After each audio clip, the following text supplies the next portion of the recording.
Hola muchachos, buenas noches. Buenas noches, profe. Hola, buenas noches.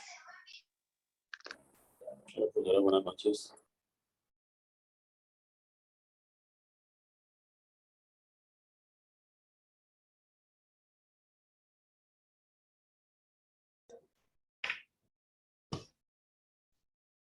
Hola chiquillos nuevamente, vamos a ver si vamos arrancando para ver si nos rinde el ratito. Me disculpo nuevamente por el retraso, ¿verdad? Ya ustedes, yo les conté la semana pasada qué es la condición que me tiene en esta situación, ¿verdad? De estarme atrasando un poquitito, entonces vamos a dar inicio de una vez para aprovechar. Vamos a ver. Ajá.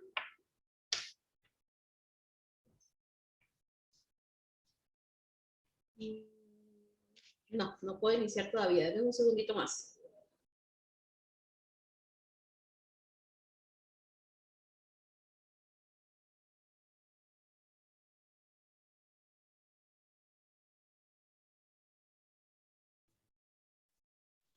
Mentira, mentira, sí puedo iniciar ya. Vamos a ver, voy a buscar el folleto, estamos en estudios sociales. Ah.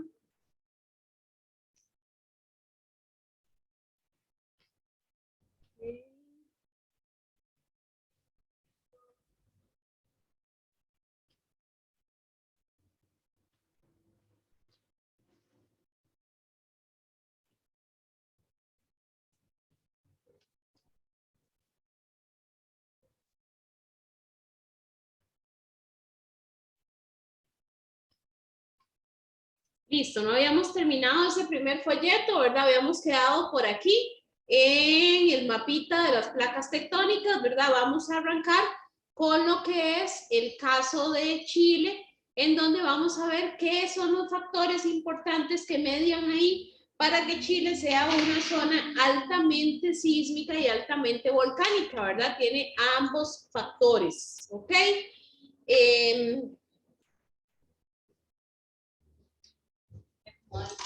Esto.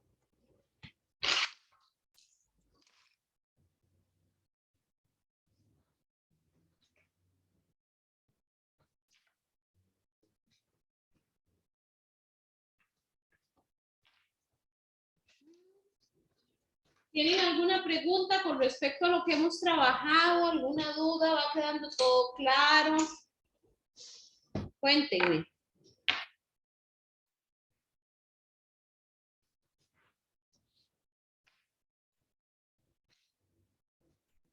¿Qué? No, nada. Todo va súper bien. Sí, profe. Ok, genial. Sí, profe. Muy bien. Buenísimo, entonces. Ok. Ok.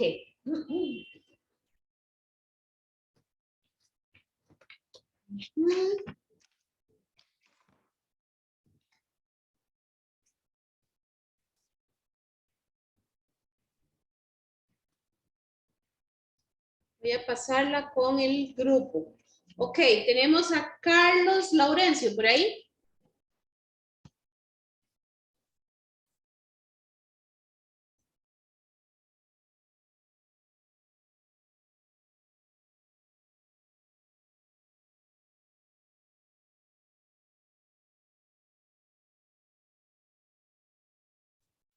Ok, no tenemos a Carlos por lo visto. Ajá.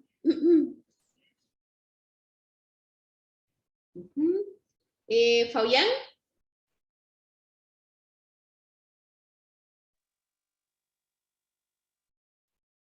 No está Fabián. Pamela. Tampoco está.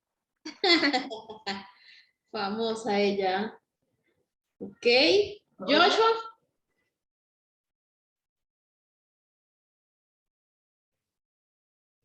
Joshua.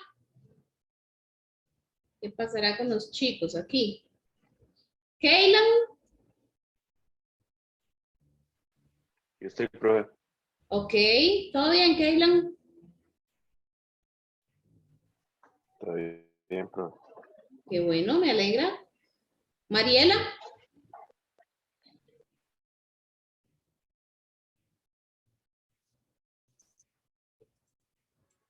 Mariela, no está Mariela.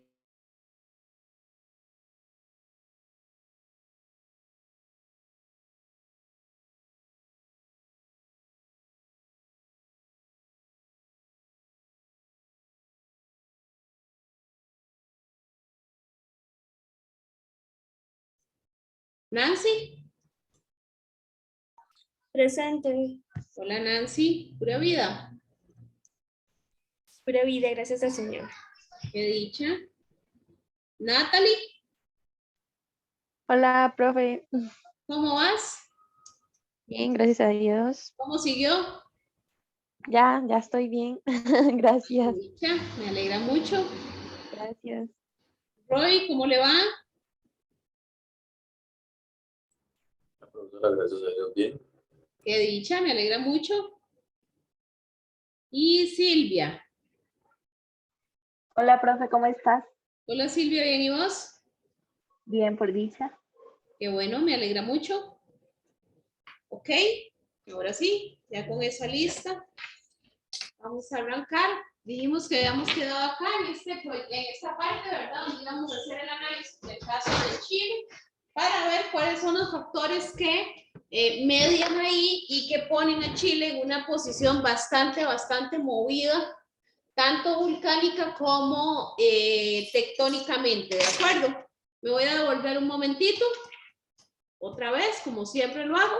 Vimos la estructura del planeta, ¿verdad? Dijimos que la estructura del planeta no entra en el examen. Vimos las placas tectónicas, cómo funciona el tema de las placas tectónicas, ¿verdad? ¿Qué son las placas tectónicas? ¿Qué son las tierras emergidas? ¿Qué son las tierras sumergidas? ¿Cuáles eran las placas mayores, verdad? Que las teníamos por acá. Luego vimos por acá los bordes o límites de las placas tectónicas o los movimientos, ¿verdad? Que les dije que también lo podíamos encontrar así, bordes, límites o movimientos de las placas tectónicas. Vimos el divergente donde se separan, vimos el convergente donde chocan y vimos el límite de falla transformante, ¿de acuerdo? Por acá vimos las imágenes, dijimos que esto así en algunas ocasiones lo he visto en el examen. Ajá. ¿Ok? Luego vimos la teoría de la deriva continental ofrecida por Alfred Wegener, donde dijimos que existía un solo continente y un solo océano llamado Pangea, el continente, y Pantalasa, el océano. Que este se dividió en dos partes, dando origen a la parte norte y dando origen a la parte sur. La parte norte llamada Gondwana, la parte norte llamada Laurasia y la parte sur llamada Gondwana, ¿ok? Dijimos también que de la parte sur, del bloque sur llamado Gondwana, posteriormente se formó lo que encontramos en el lado sur de nuestro planeta, ¿verdad? Que en este caso sería todo lo que es América del Sur, África, Madagascar, la India, Australia, la Antártida y Nueva Zelanda, ¿ok? Y por el otro lado dijimos que del lado norte entonces tendríamos ahí América del Norte, Europa y Asia. Muy bien. La parte norte llamada Laurasia y la parte sur llamada Gondwana. ¿De acuerdo? Ok. Dijimos que los últimos dos bloques, que es Europa y Asia, continúan unidos. Que África y la India continúan desplazándose hasta chocar con Euroasia, dando origen a el mar Mediterráneo, ¿verdad? Anteriormente era el mar Tetis, pero como esto se sigue uniendo, entonces se llama ahora el mar Mediterráneo. Dijimos que también esos choques y esos plegamientos de corteza terrestre es lo que ha dado origen a las grandes cordilleras montañosas, ¿verdad? Donde encontramos los picos más altos del mundo, como el Himalaya en Asia, como los Alpes en Europa, como la Concagua en América del Sur, por ejemplo, ¿ok? Luego vimos también la teoría del despliegue del fondo marino, donde dijimos que las placas al hacer esto, ¿verdad? Sube la energía, la lava, ¿verdad? Producto de la energía del volcán. Y pues esta a su vez va al tener contacto con el exterior, se va a endurecer y va a crear más corteza, ¿verdad? Más corteza marina, creando las famosas dorsales marinas, que son montañas o cordilleras montañosas en los fondos oceánicos, ¿de acuerdo? Luego vimos la teoría de la tectónica de placas, que la teoría de la tectónica de placas lo que dice es que las placas están sobre el manto, que están sobre una textura gelatinosa, y pues por ello es que se da el movimiento de estas placas, ¿ok?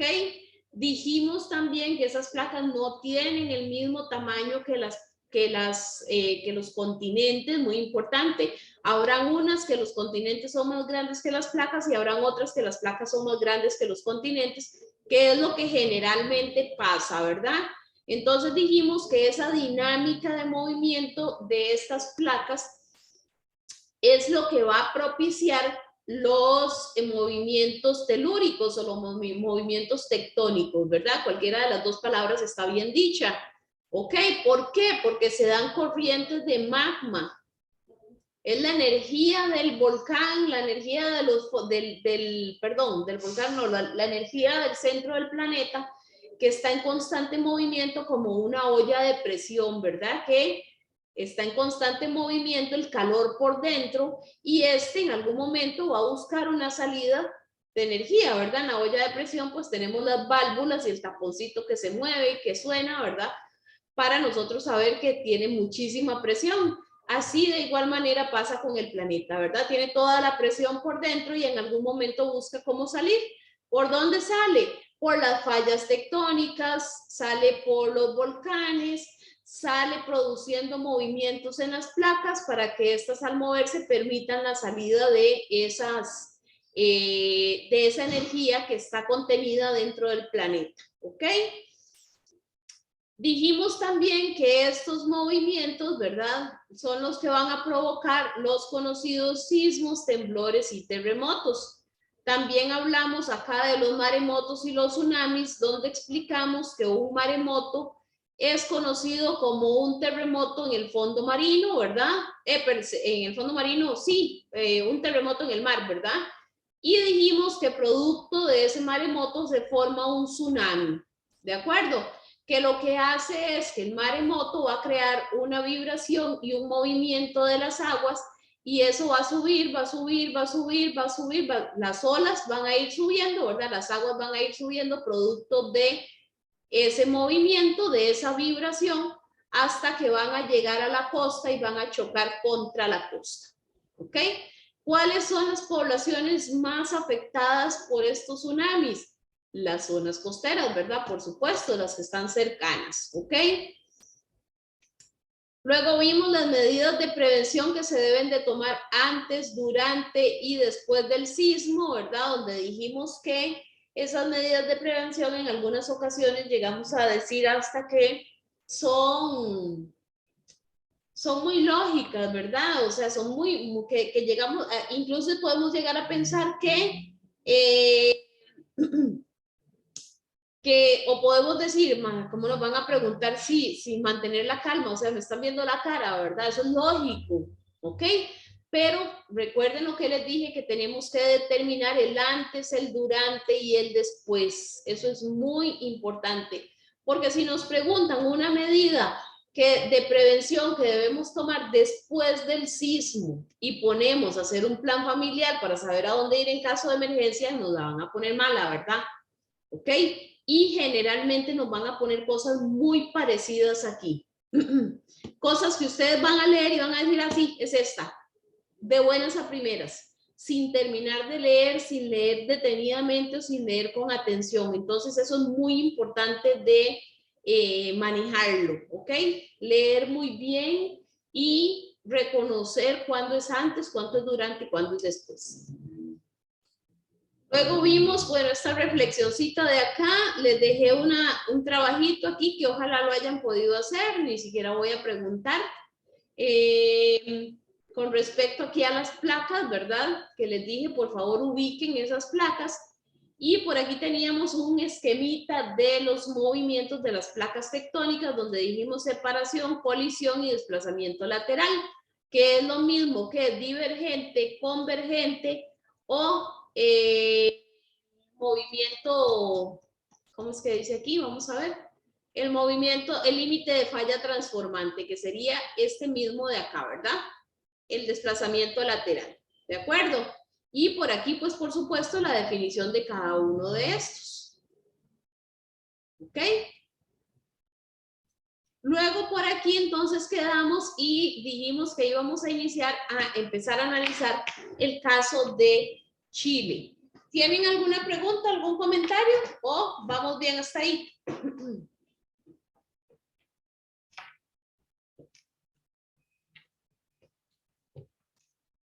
¿Vamos bien, muchachos? Por el momento vamos bien. Bueno, yo. bien. Perfecto, muy bien. Entonces dice, caso de Chile. Primero que todo, veamos aquí el mapita de las placas tectónicas, ¿verdad? En buena teoría, Chile pasa por ahí. Vean donde tenemos acá Sudamérica, ¿de acuerdo? Vean ahí donde tenemos lo que es Sudamérica. ¿Ok? Y Chile lo tenemos exactamente en este borde de acá. Ajá, ahí es exactamente donde tenemos a Chile. Resulta ser que vean que está exactamente sobre el límite de la placa de Nazca y el límite de la placa sudamericana. ¿Ok? Vean que más arriba tenemos la placa Caribe, que por aquí tenemos la placa Cocos, que por aquí tenemos la placa Antártica, ¿ok? Entonces vean la cantidad de placas que tiene o por debajo más bien, ¿ok? Eso va a generar constantes movimientos telúricos en lo que es la zona de Chile, precisamente por estar exactamente en el límite.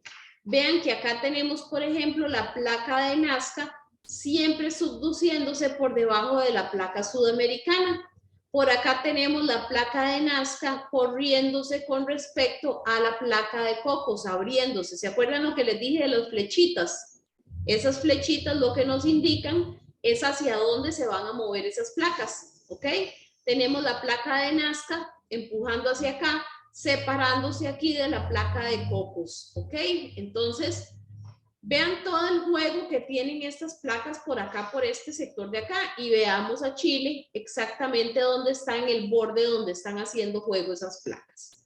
Entonces dice, en los últimos años, Chile ha sido uno de los territorios donde se han producido mayores movimientos telúricos. ¿Ok? Recuerden que movimientos telúricos o movimientos tectónicos es la misma cosa para efectos de examen. Analicemos por qué. Chile se encuentra ubicado sobre la placa sudamericana en su borde occidental, donde convergen y generan zonas de subducción las placas de Nazca y la placa antártica. ¿Ok? Entonces, vamos a ver. Vamos de nuevo aquí al mapita. Vean acá, dice que Chile se encuentra ubicado sobre la placa sudamericana. Acá, ¿verdad? En su borde occidental, que sería este lado, ¿verdad? La parte occidental sería por acá. En su borde occidental, donde convergen y generan zonas de subducción las placas de Nazca y la placa antártica. ¿Ok? Entonces vamos a bajar aquí un poquito más para que quede un poquito más claro. Ajá. Donde convergen las placas de Nazca y la placa antártica, o sea, donde están chocando siempre estas placas, ¿de acuerdo? ¿Y qué es lo que están haciendo? Generando zonas de subducción. ¿Recuerdan qué era la subducción? ¿Alguno me puede decir qué era? ¿Se acuerdan?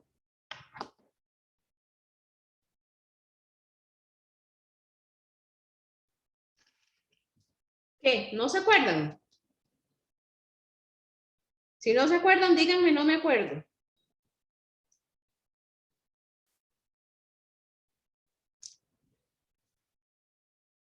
Bueno, como no me contestan, asumo que es que no se acuerdan, ¿verdad?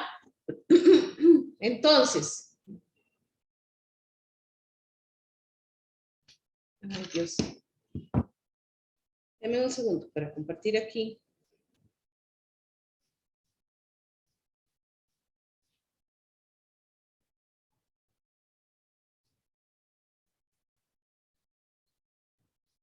Ok, entonces, sí, creo que tenemos un compañero que está recién incorporado y no tenía el link. Ok, entonces, la zona de subducción, recordemos que eso sucede cuando una placa choca con la otra y al chocar esas placas, una se introduce por debajo de la otra. Eso es subducción, una se subduce por debajo de la otra. ¿Qué es lo que pasa cuando esto sucede? Véanlo aquí. ¿Ok? Tenemos una placa por acá, otra placa por acá. Estas, en teoría, van a chocar y esta se mete por debajo de esta. ¿Ok? ¿Qué es lo que va a generar? Estas fosas marinas. ¿De acuerdo? Un hueco aquí. Este hueco que se va a hacer, eso va a provocar que la energía salga y además va a provocar movimientos muy importantes en las placas tectónicas y movimientos muy importantes en la corteza terrestre, ¿verdad? ¿Qué tenemos encima de esas placas tectónicas o de encima de esa zona de subducción? Chile, ¿ok? Entonces eso es lo que va a generar que Chile tenga gran cantidad de movimientos. Vean que se los digo, chicos, porque para efectos de examen nos puede salir esa preguntita, ¿verdad? Voy a abrir por acá un examencito para ver si de casualidad por ahí nos sale. Voy a abrir el 1, el 2, no, estos no son. Voy a abrir el 1-2021, que por ahí tengo el 1-20, el 2-2021, pero no lo tengo escaneado. ¿Ok? Entonces, vamos a ver si nos sale por aquí algo con respecto al caso de Chile. Más adelante yo les voy a pasar a ustedes estos exámenes, ¿verdad? Para que trabajemos con ellos y para que ustedes también tengan, para que hagan práctica, ¿de acuerdo? Vean este por acá. Entre la placa de Nazca y la placa de Sudamérica se encuentra un límite convergente. Chicos, vean lo que les digo de la importancia de recordar los movimientos, lo que generan esos movimientos, ¿verdad?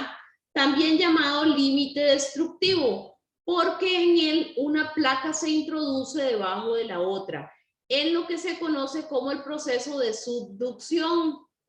En esta zona se producen importantes terremotos que afectan principalmente a Perú y a Chile. ¿Okay? Ven que es exactamente lo que les estoy hablando. De acuerdo con el texto anterior, se puede afirmar que una de las causas de la variación espacial de la actividad sísmica en el mundo es la intensificación de las temperaturas, como que como consecuencia del cambio climático provoca movimientos tectónicos. La cercanía de los fragmentos de la litosfera que se mueven como bloques rígidos. Distribución administrativa de los países que establecen límites naturales. Y ocurrencia de fenómenos naturales en las zonas costeras. ¿Cuál creen ustedes que es esta respuesta? Les voy a dar un par de minutos para que la resuelvan, muchachos.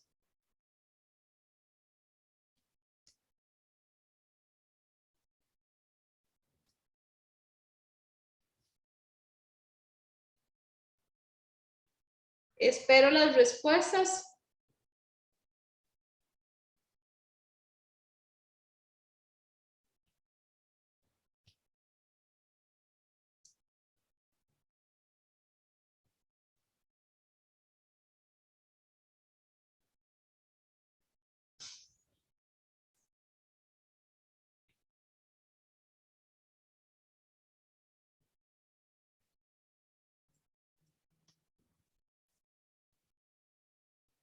Hola, ¿están ahí?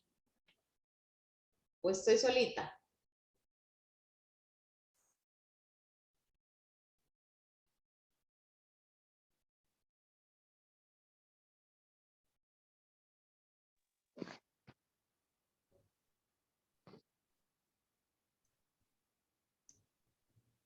Por ahí veo una valiente con el micrófono abierto, pero no escuché nada.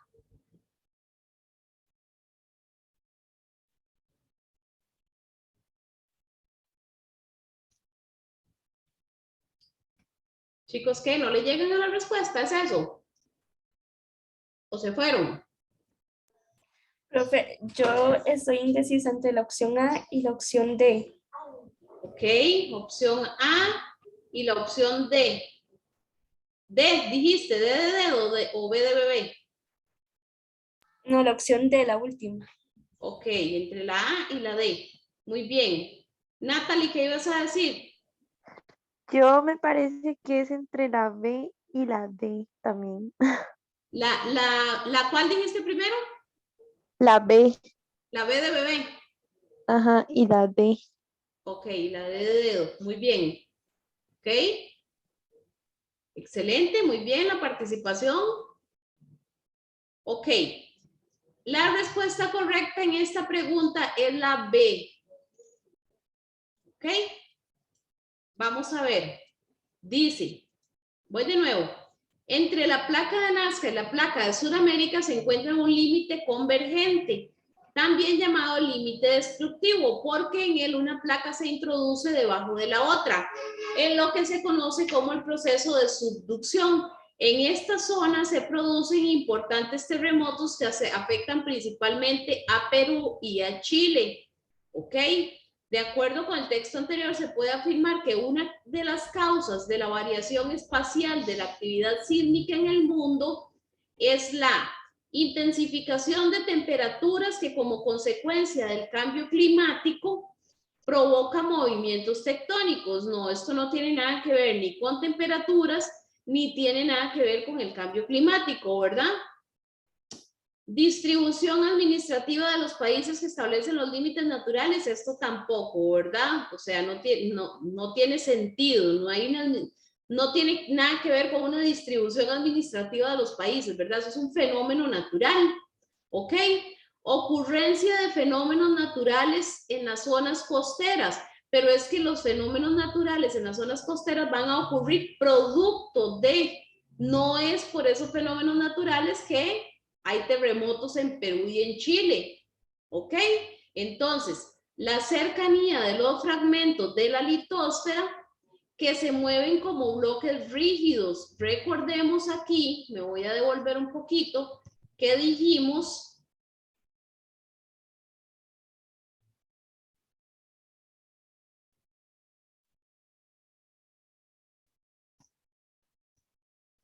por aquí, vamos a ver.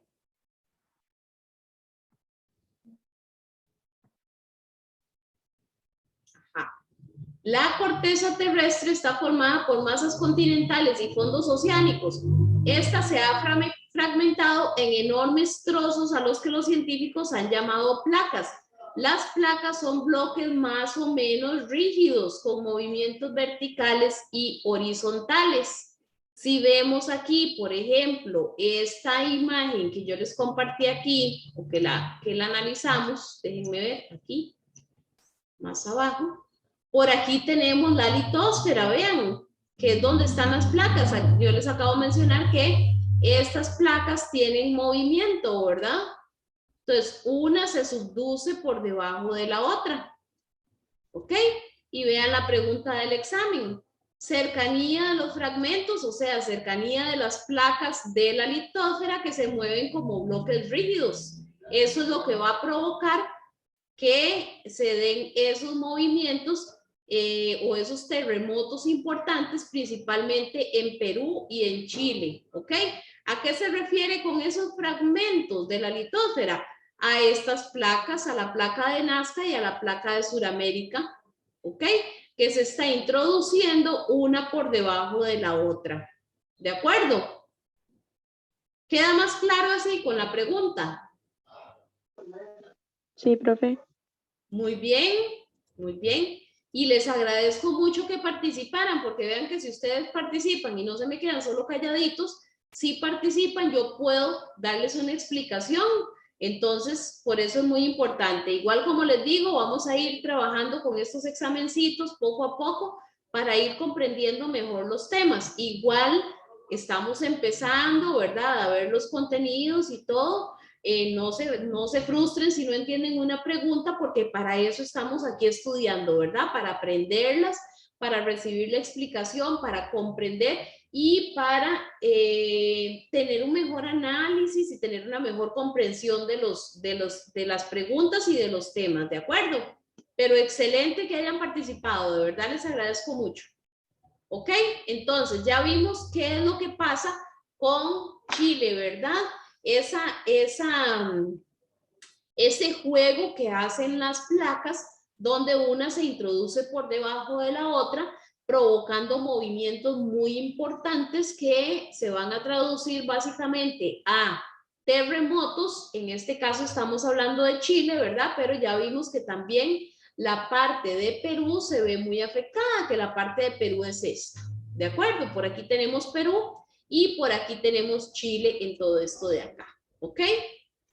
Dice, en tanto que la placa escocesa se desliza horizontalmente respecto a la placa sudamericana. Entonces, por aquí tenemos la placa sudamericana y por aquí más abajo tenemos la placa, por aquí más o menos, por aquí más abajo tenemos la placa escocesa, que también esta se está moviendo paralelamente con la placa sudamericana. Entonces, vean todas las placas que están ahí moviéndose y generando esos importantes terremotos en el caso de Chile, y pues ya vimos que Perú también, ¿ok? En estas interacciones producen una gran deformación del continente sudamericano y que generan terremotos en todo Chile, ¿ok? Entonces, muy importante también recordar, aquí, si tenemos ese choque de placas, ya vimos en el examen que dice límite llamado, dijimos, entre la placa de Nazca y la placa Suramérica se encuentra un límite convergente, también llamado límite destructivo. Entonces, si ustedes quieren, nos podemos devolver aquí y donde dice límite convergente le pueden poner por aquí límite destructivo también, porque ya vimos que el MEP nos dice o nos afirma que para ellos esto es un límite destructivo. ¿De acuerdo? Entonces, por ahí lo pueden poner. Ahora, recordemos que dice que esto genera gran deformación. Recordemos que cuando hablamos de deformación no nos estamos refiriendo necesariamente a algo que se está, vamos a ver, ¿cómo se los digo?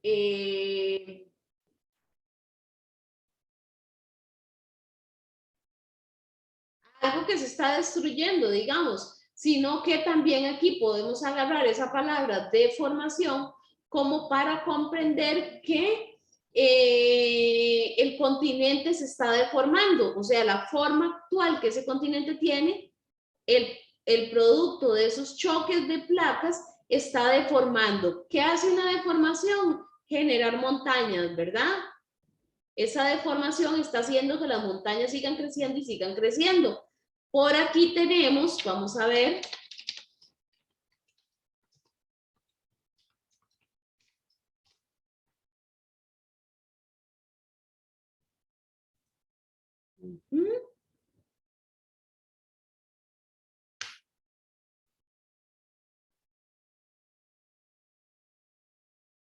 Ok.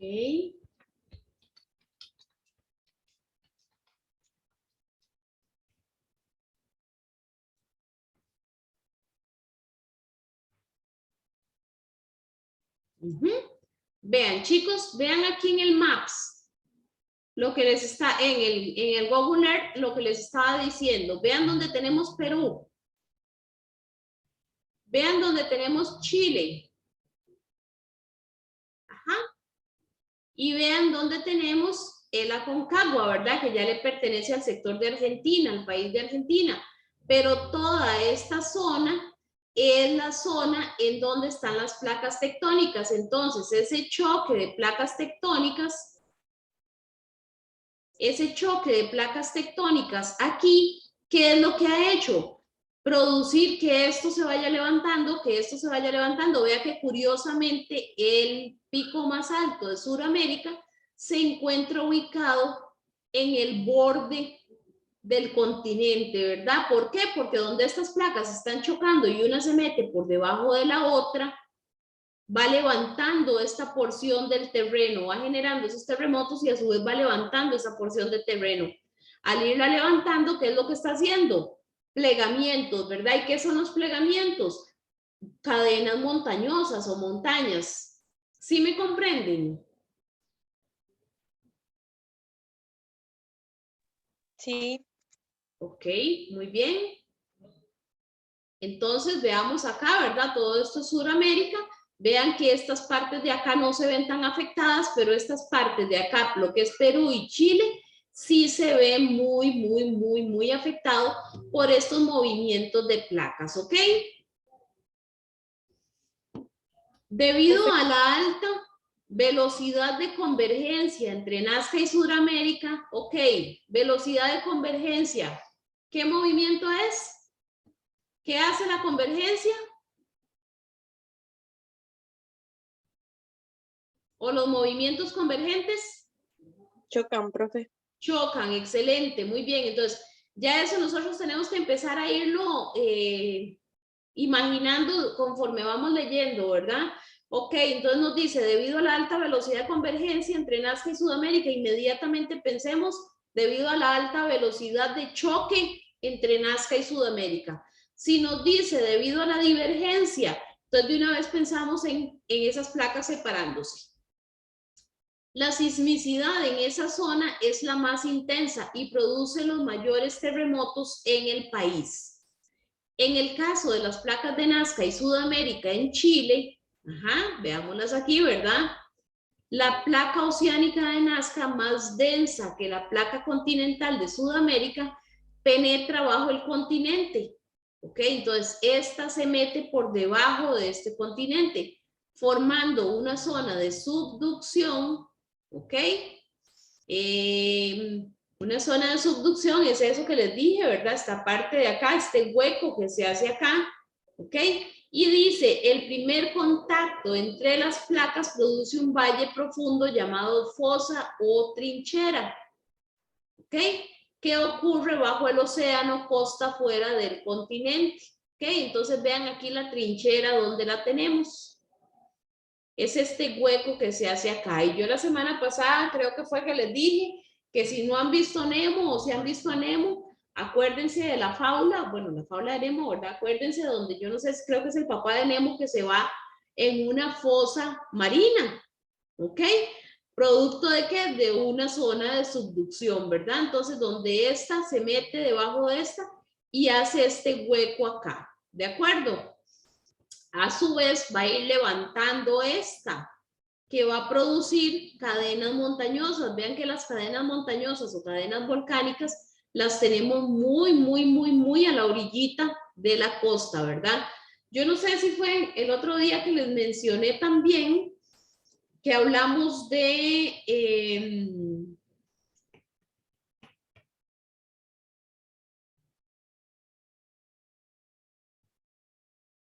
ay, se me fue la idea de lo que les iba a decir.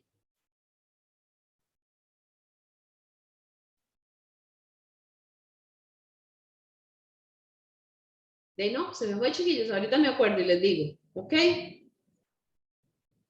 Ah, ya. Que les estaba comentando, creo que fue con ustedes, estábamos comentando de que para el terremoto de Limón, la gente decía que el mar se había metido. ¿Se acuerdan? ¿Alguno de ustedes? ¿Fue con ustedes que lo conversé? Sí, profe. ¿Ok? Entonces es precisamente por esto, ¿verdad? No es que el mar se mete, o sea, no es que el mar se va para adentro, ¿verdad? Es que el territorio, la corteza terrestre sube producto de este choque.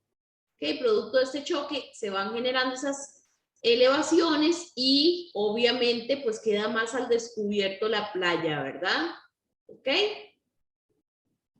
Ahora bien, la magnitud de los terremotos depende de tres componentes. El área de la falla que se va a romper, el desplazamiento de las placas y la fluidez del deslizamiento entre las mismas. ¿Ok? Si el área es muy pequeña, entonces también lo será el sismo. ¿De acuerdo? Quiere decir que si el movimiento, si el choque o la divergencia, la separación o la falla por donde se libera la energía es muy pequeña, pues obviamente el movimiento va a ser muy pequeño o muy leve. Si esto tiene una magnitud muy grande, pues vamos a sentir muy fuerte un temblor o un terremoto. En otras palabras, se necesita menos energía para romper un área más pequeña y por lo tanto se acumula menos tensión. En el caso de Chile, la zona donde la placa de Nazca se desliza bajo la placa del continente, que sería la placa sudamericana, es muy extensa y los sismos tienden a ser más fuertes. ¿Ok? ¿Sí, Nancy? Profe, acabo de descubrir cómo se levanta la mano. Por eso lo había interrumpido anteriormente. Ok. Bueno, qué bien. Quería comentarle, yo tengo una amistad que vive en el sur de Chile, precisamente en Puerto Montt. Eso colinda con la Patagonia, con toda esa zona. Y nos comentaba que los terremotos ahí superan los 8 grados, que son muy fuertes y muy constantes. Entonces, que ellos desde pequeños están pues en ese ambiente y saben qué hacer y saben cómo construir sus casas y demás. Ajá, correcto. Correcto, muy cierto, Nancy. Muchas gracias por el aporte. Ya puedo bajar la mano, Nancy. Ya aprendió a subirla, ahora aprendo a bajarla. Voy a ver cómo hago. Igual como la subió. Ok, entonces, sí, en efecto, ve qué bien. En efecto, entonces, como ya con el aporte de Nancy vemos que queda ejemplificado muy bien el caso de Chile, ¿verdad? Que la misma gente ya está educada para eso, ¿ok? Ya está educada para eso, para estar al tanto y saber de que en cualquier momento va a ocurrir un terremoto. ¿Qué es lo que hace? ¿Cómo se adapta la gente? Pues tomando medidas de precaución antes, durante y después del sismo, ¿verdad? Hay países en donde las políticas de construcción adaptan esas condiciones, ¿verdad? No va a ser el mismo tipo de construcción que se va a dar en un lugar donde nunca tiembla, que hay lugares donde nunca tiembla, o el tipo de construcción que tenemos que adaptar en un lugar donde siempre tiembla, ¿verdad?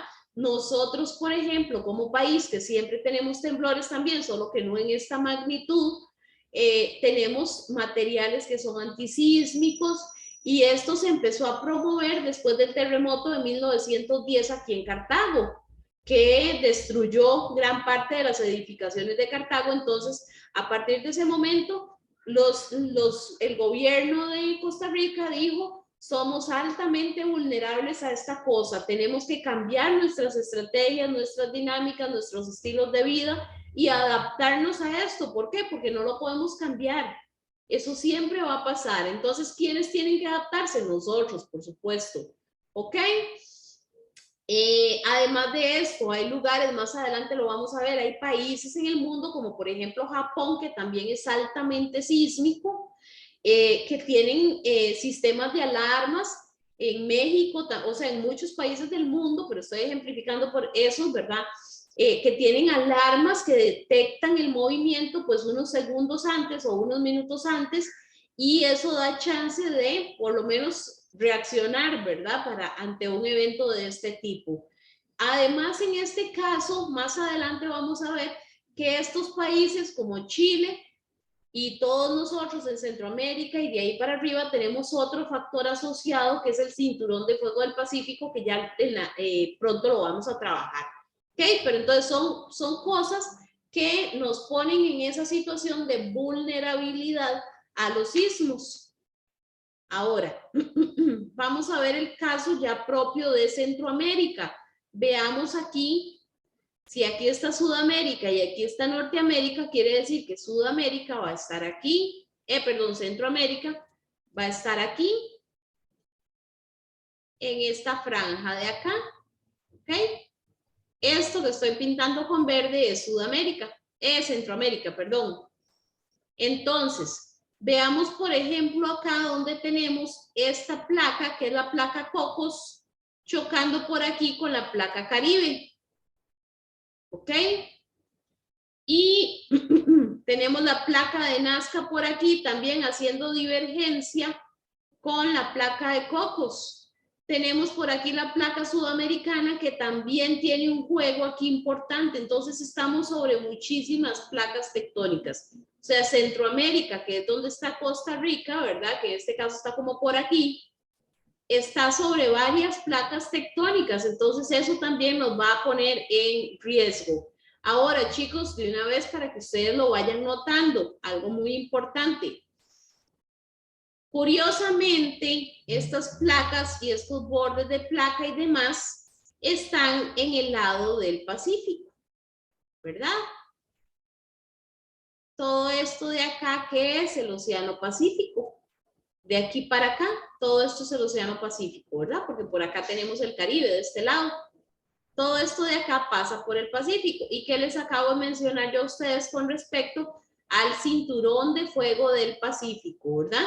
Entonces más adelante vamos a ver qué es ese cinturón de fuego del Pacífico. Entonces ya vemos acá el caso de Centroamérica. Dice, Centroamérica se ubica en una zona de convergencia. De una vez pensemos, ¿qué es? ¿Quién me lo dice? Que chocan. Exactamente. Centroamérica se ubica en una zona de choque entre 5 placas tectónicas que hace propensa la actividad sísmica. ¿Ok? Los países centroamericanos están situados sobre las placas de Norteamérica, Cocos, del Caribe, Pacífico y de Sudamérica.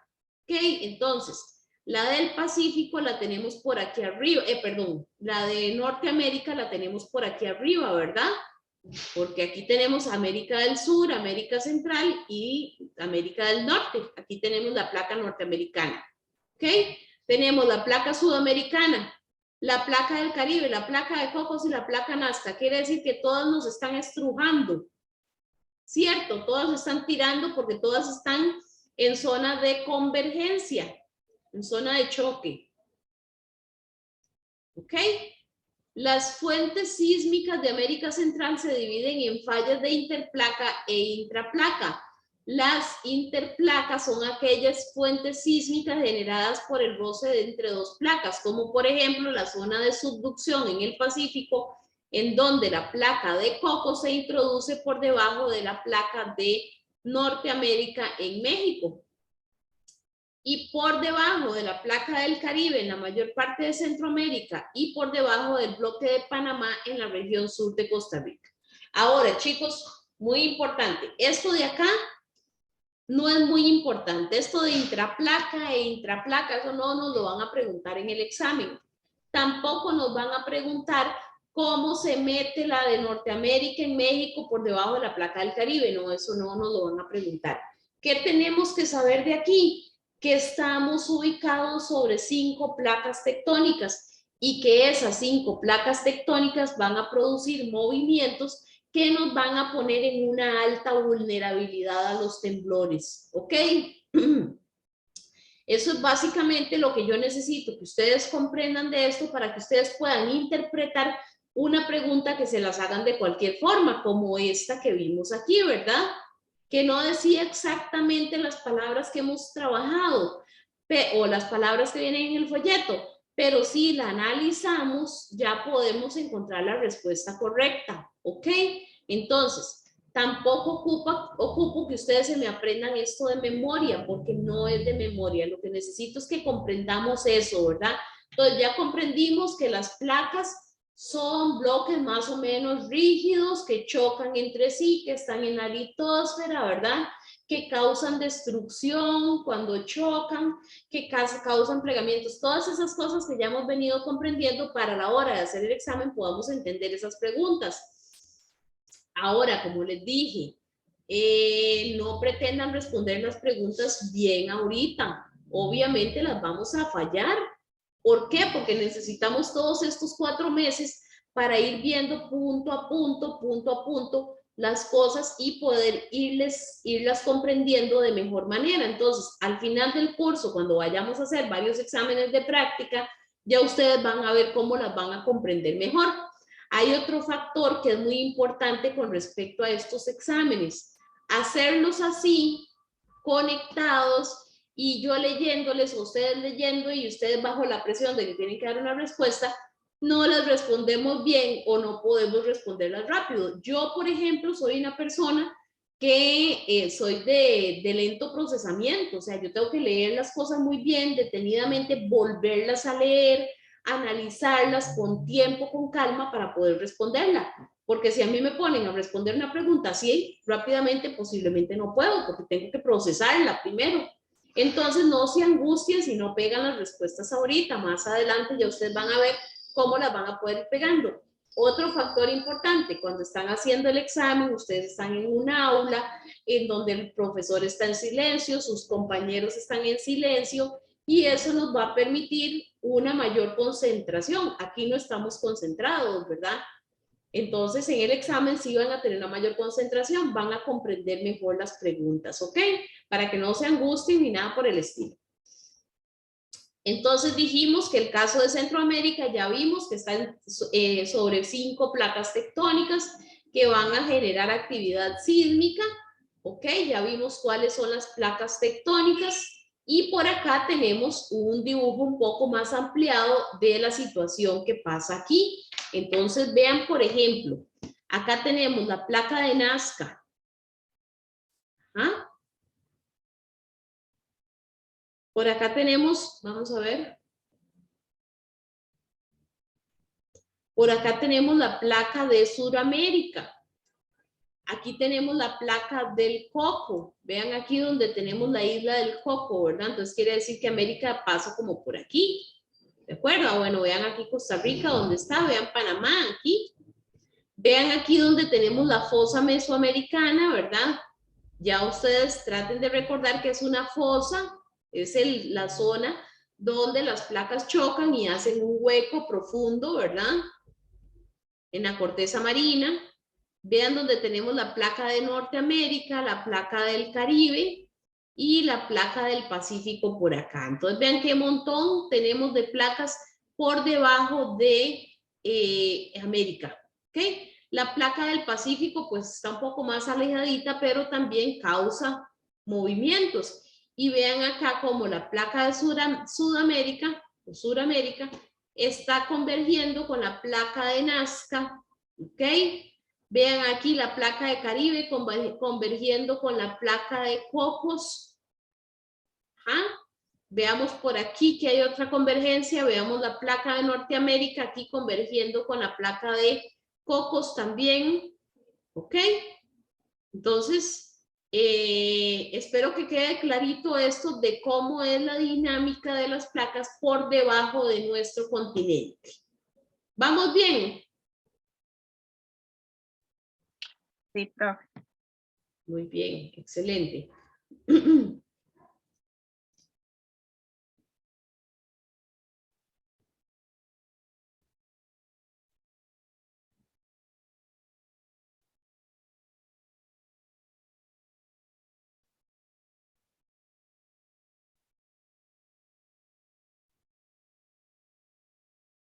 Ok, hagan esta número 3 y me dicen cuál es la respuesta. Léanla y buscan la respuesta.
¿Listo? Ok, veo algo por aquí en el chat.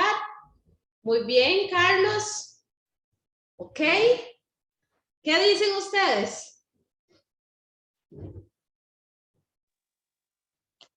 A mí me parece que es la D también. Ok. Roy. Opción D, profesora. Correcto, muy bien, excelente. ¿Ven? Entonces ven como ya vamos agarrándole un poquito el ritmo a esta cosa, ¿verdad? Muy bien.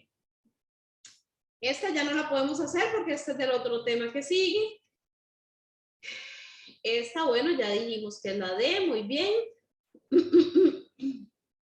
Bueno, esta es ahorita, cualquier cosa las hacemos. Vamos a continuar. ¿Cómo y por qué nos afectan los sismos? Esto es un tema muy importante, chicos, muy importante, porque debemos de saber cuáles son los factores de vulnerabilidad y cómo nos van a afectar estos factores de vulnerabilidad, ¿verdad? Primero que todo debemos de saber qué es vulnerabilidad. ¿Aquí algunos saben qué es vulnerabilidad?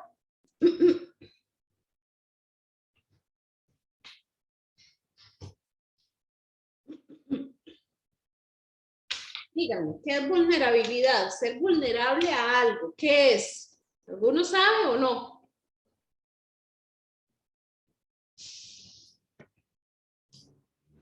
No, ok. La vulnerabilidad es estar expuesto a un peligro, ajá, o a un riesgo, eso es una vulnerabilidad. Nosotros ahorita, ¿a qué somos vulnerables? El ser humano a nivel mundial, ¿a qué es vulnerable ahorita? ¿A alguien se le ocurre? ¿A qué somos vulnerables en este momento, los seres humanos? Al virus. Al virus, exactamente, al COVID. Toda la población del mundo es altamente vulnerable al COVID, ¿verdad? ¿Qué hicimos para tratar de contrarrestar esa vulnerabilidad? Ya sabemos que el virus no se va a ir, ¿verdad? Ya sabemos que muy posiblemente todos en algún momento nos vamos a enfermar de esto. Entonces, ¿qué hicimos para adaptarnos a esto? Vacunarnos, ¿verdad? A nivel mundial se desarrollaron las vacunas y nos pusieron a todos vacunas, ¿de acuerdo?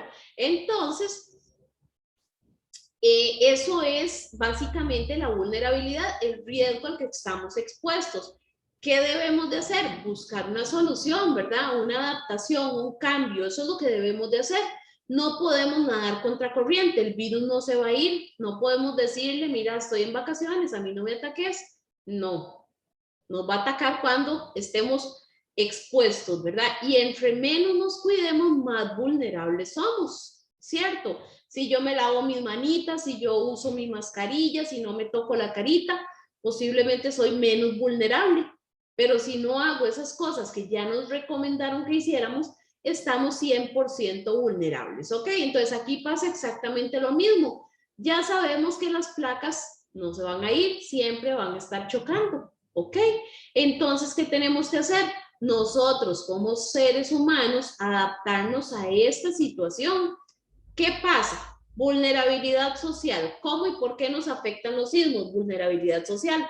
La vulnerabilidad social ante amenazas naturales se entiende como el nivel específico de exposición y fragilidad que sufren los grupos humanos asentados en un lugar ante ciertos eventos peligrosos. ¿Ok? En función de un conjunto de factores socioeconómicos, institucionales, psicológicos y culturales. ¿Ok? Entonces, la vulnerabilidad social, la vulnerabilidad de la sociedad, ¿verdad? Eso es lo que quiere decir. ¿Qué es esa vulnerabilidad social? El nivel específico de exposición y fragilidad que sufren los grupos humanos, que están ¿dónde? Asentados en un lugar donde hay ciertos eventos peligrosos, ¿ok? Asentados, ¿qué es? Que vivimos, que estamos ubicados en un lugar donde hay ciertos eventos peligrosos, ¿ok? En función de un conjunto de factores socioeconómicos, institucionales, psicológicos y culturales. Entonces, aquí vamos a ver cuáles son esos factores. ¿Por qué les digo que esto es sumamente importante, chicos? Porque en el examen nos preguntan cuál es un factor de vulnerabilidad de carácter ambiental, ¿ok? ¿cuál es un factor socioeconómico o un factor económico que pone en vulnerabilidad a la sociedad? ¿Ok? Entonces tenemos que saber muy bien qué son y por qué son. Factores de vulnerabilidad físicos están relacionados a condiciones específicas y de ubicación de los asentamientos humanos en la producción y la infraestructura. Entre las condiciones específicas de estos asentamientos humanos se pueden mencionar el uso de técnicas y materiales de construcción antisísmicos. Un factor de vulnerabilidad lo constituye la ubicación de los asentamientos humanos sobre las laderas de las montañas en las zonas costeras que sufren inundaciones o sobre fallas tectónicas, ¿ok? Entonces, ¿a qué nos estamos refiriendo con factores de vulnerabilidad físicos? A las condiciones propias de los asentamientos humanos, ¿ok?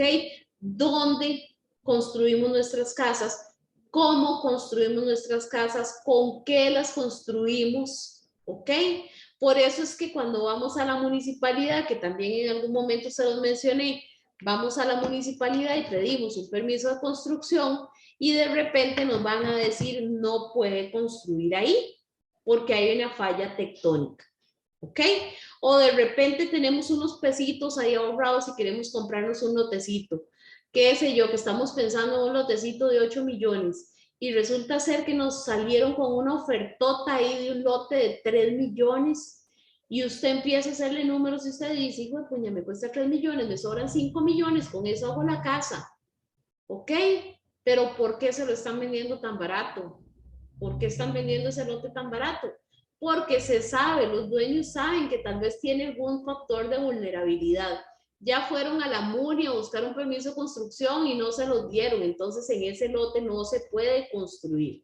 Al final de cuentas terminas pagando 3 millones de pesos por un lote que conseguiste mucho más barato, te fuiste engolosinado con ese lote mucho más barato y no pudiste hacer nada con él. Y posiblemente después te va a costar un mundo venderlo porque tal vez las otras personas se van a dar cuenta a tiempo de por qué es que ese lote es tan barato, ¿ok? Entonces, por ahí de hecho, creo que por aquí, en la zona de 3X, en Turrialba, venden lotes muy baratos, muy baratos, pero es porque hay una falla tectónica por debajo de esa zona de Turrialba, ¿ok? Entonces, ¿cuáles factores de construcción? Tenemos por acá la ubicación de los asentamientos humanos sobre las laderas en las montañas. Ok, no sé si ustedes tal vez han pasado ahí por la zona de carretera Orosi. Ajá. Y antes de llegar al mirador, no, después de llegar al mirador, que vemos el guindo, ¿verdad? Y vemos una serie de casitas construidas ahí en la pura orilla, en el puro guindo. Y a mí hasta que se me estruja el corazón donde veo aquello porque me da terror de imaginarme que caigan. Es más, les voy a contar que una vez que venía de Orosi, antes había una cafetería chiquitita, una sodita chiquitita, ahí casi que guindando, o sea, o guindando literalmente, ¿verdad? Y yo paré en el carro y me bajé y me tomé un café sentada ahí solo para sentir la adrenalina de verme ahí a la pura orilla en el guindo, porque estaba literal, de hecho la cerraron, ya ahora ya no está en funcionamiento, por esa razón, ¿verdad? Porque está literalmente guindando en el filo. Y así un montón de casas. Entonces, ¿qué es lo que sucede? Son casas que las construyen y la gente se mete, pero son casas que no tienen un permiso de construcción, son casas que están totalmente falseadas, ¿verdad? Y que por supuesto va a ser un factor de vulnerabilidad, porque en caso de un terremoto van a ser las primeras casas que se van a ir, ¿de acuerdo? Igual en las zonas costeras, por ejemplo, que se construyen casitas, de hecho, no sé si ustedes saben que hay un espacio, vamos a ver, un límite costero, ¿verdad? De donde se pueden construir las casas a donde llega la playa, ¿ok? ¿Por qué? Porque no se puede construir en la orilla de la playa tampoco, precisamente por estos peligros, ¿verdad?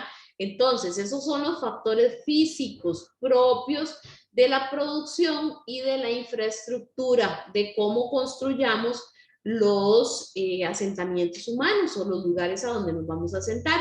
Materiales de construcción antisísmicos. Ajá, correcto. Si nos ponemos a buscar o a regatear el material más baratillo, pues posiblemente consigamos materiales más baratos, pero no van a ser lo suficientemente fuertes para soportar un temblor o un terremoto muy importante. ¿Ok? Entonces esos son factores físicos. Ambientales son aquellos que se relacionan con la manera de cómo una comunidad utiliza de forma no sostenible los elementos de su entorno, con lo cual debilita la capacidad de los ecosistemas para absorber sin problemas las amenazas naturales. Por ejemplo, la deforestación de una ladera. Entonces, resulta ser, chicos, que tenemos un terreno. Yo tengo un terreno que es mío, me pertenece, por allá en X montaña, ¿verdad? Entonces yo digo, uy, no, yo necesito hacer algo con ese terreno, lo tengo lleno de árboles y no me está generando nada y yo necesito poner eso a funcionar, ¿verdad? Ok, todo bien. Y entonces se me ocurre la genial idea de talar todos los árboles para construir casas. Ok. ¿Y qué es lo que pasa cuando talamos los árboles? Yo les voy a poner un ejemplo a ustedes y ustedes me van a contestar qué es lo que pasa. Si yo agarro, tengo una maceta grandecita y tengo una planta ahí sembrada, sus raíces obviamente están en la tierra y yo agarro y saco de golpe esa planta, ¿qué pasa con la tierra? ¿Cómo queda la tierra? ¿Quién me dice? ¿Cómo queda la tierrita? Profe, suelta. Exactamente, esa tierrita va a quedar suelta, ¿verdad? Queda floja, ¿ok? Es lo mismo que pasa acá en estos casos. Si nosotros agarramos y deforestamos una ladera para construir casas, resulta ser que donde nosotros sacamos los árboles y sacamos las raíces de esos árboles, esa tierra va a quedar suelta y floja y sobre esa tierra vamos a construir una casa. Entonces, posiblemente en el primer aguacero o en el primer temblor, todo eso se nos va a desbarrancar, ¿verdad? O se nos va a venir abajo. Por esa razón, ¿qué pasa con los árboles y por qué nos insisten tanto que no talemos los árboles? Porque las raíces de los árboles amarran la tierra, la compactan, ¿ok? Absorben el agua también. Entonces vean las miles de funciones que tienen los árboles. Si no, vuelvo y les repito, si nosotros agarramos y arrancamos esos árboles, pues esa tierra nos va a quedar totalmente floja, nos va a quedar totalmente suelta y si construimos sobre eso, estamos construyendo en un sector que no debemos de hacerlo, ¿verdad? Porque vamos a estar 100% vulnerables. Factores económicos. Se refiere a la ausencia o poca disponibilidad de recursos económicos de los miembros de una comunidad, como la mala utilización de los recursos disponibles para una correcta gestión del riesgo. Uno de los ejemplos a señalar consiste en la pobreza como una de las mayores causas de vulnerabilidad. ¿Ok? Entonces, bien sabemos que a veces la situación económica aprieta tanto que nos obliga a hacer cosas que no son correctas o que no debemos de hacer. El factor económico, lamentablemente, es uno de esos elementos que nos ponen estas situaciones, ¿verdad? Entonces, si nos ponemos a analizar, piensen ustedes en el dique, aquí en Cartago, ahí por la zona de Taras, donde va uno subiendo hacia el puente Bailey. ¿Han vuelto a ver ustedes cuando viene uno de San José para digamos que hacia el volcán Irazú? Sí, hacia el volcán Irazú. Antes de llegar al puente Bailey, ustedes han visto hacia el lado izquierdo donde está el dique. ¿Han visto qué es lo que pasa ahí? ¿Cómo están las casas?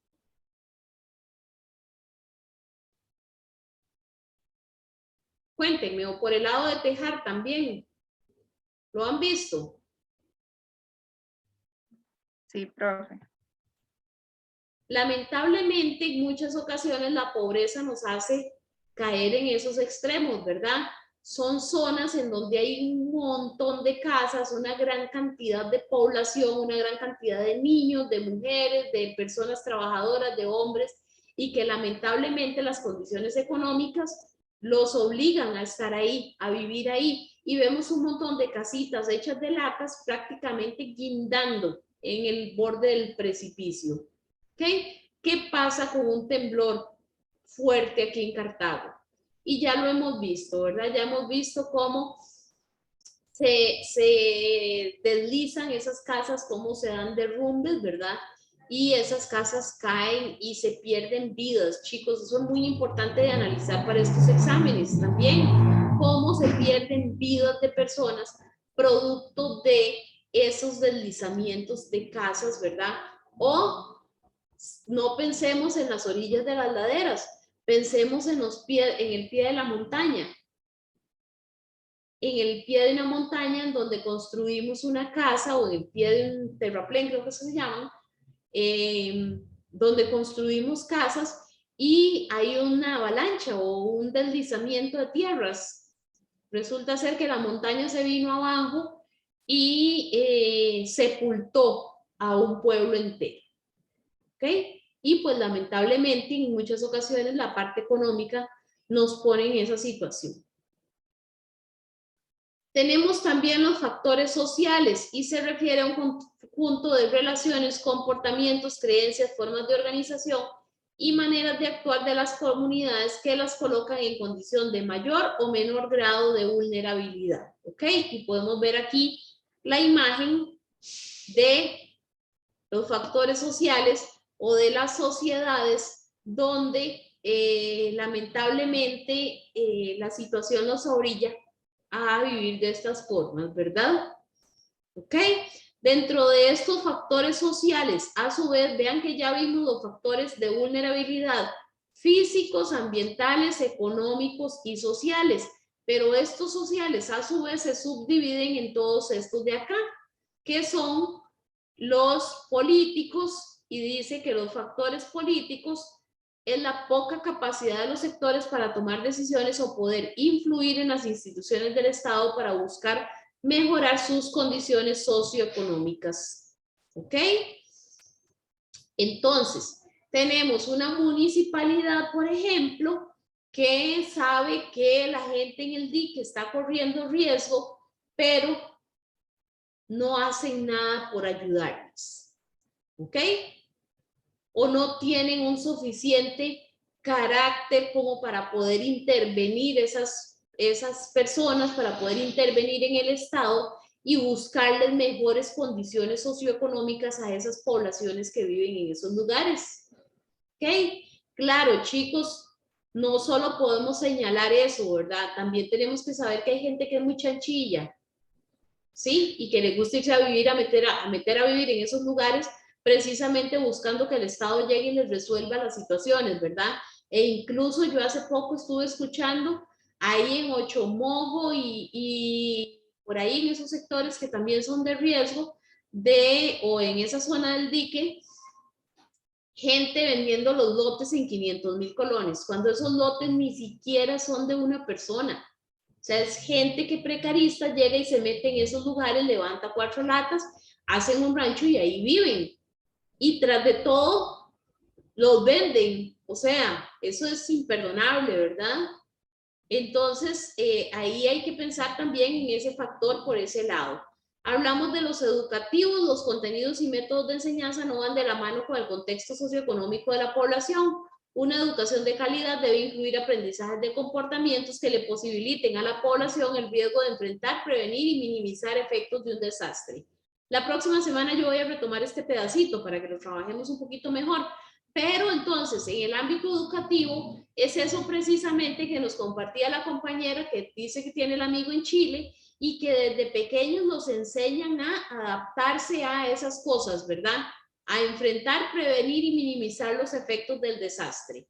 Los ideológicos y culturales se refiere a la visión, conceptos y prejuicios que poseen los hombres y mujeres sobre el mundo y la manera como se interpretan los fenómenos. Esto influye en las acciones para prevenir y enfrentar un desastre. Por ejemplo, creer que el origen de un desastre tiene que ver con la voluntad o castigo de Dios. Hay gente, chicos, eso es ideológico, ¿verdad? Ideas infundadas, ¿ok? Gente que piensa que, o pensemos en las poblaciones indígenas, ¿verdad? Que el Dios naturaleza se enojó y por eso es que tenemos esta sequía.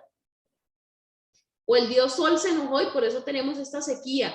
O decimos, Haití es tan atacado por las inclemencias del clima, ¿verdad? Huracanes, volcanes, inundaciones, porque Dios los castiga, porque son malos, ¿ok? Esos son ideológicos y culturales. Organizativos, en la medida que las comunidades se encuentran organizadas y con una visión clara de situación de vulnerabilidad, así será la respuesta ante un desastre. Por ejemplo, una comunidad que cuente con un plan de gestión de riesgo en marcha está menos expuesta al impacto de un desastre. Entonces, la forma en la que una comunidad se organice va a tener una importancia muy grande y va a marcar una gran diferencia. Y las instituciones se requiere que las instituciones estatales cuenten con estrategias claras y eficaces de gestión del riesgo a fin de responder debidamente a cualquier emergencia. Una comunidad que trabaje en forma organizada de la mano con las instituciones estatales podrá minimizar el impacto de un evento como un terremoto. ¿Ok? Entonces, instituciones, municipalidades, bomberos, Cruz Roja, todos trabajando de forma integral, Comisión Nacional de Emergencias, la institución esta del Centro Vulcanológico y Tectónico y toda esta cuestión, trabajando integralmente, ¿para qué? Para que las instituciones puedan brindar soluciones a las comunidades. Listo, chicos, la otra semana retomo este pedacito para ampliarlo un poquito más. ¿Tienen alguna duda, algún comentario? No, profe. ¿A esto, lo que hemos visto? Profe. ¿No?